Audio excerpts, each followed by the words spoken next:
When a human comes into the world, he is just like an empty glass of water.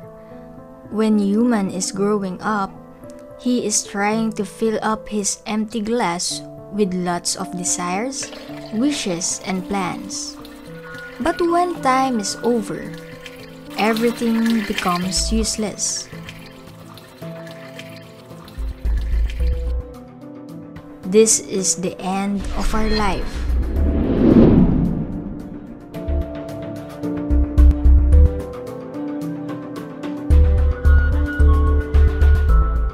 And this is the truth that cannot be changed.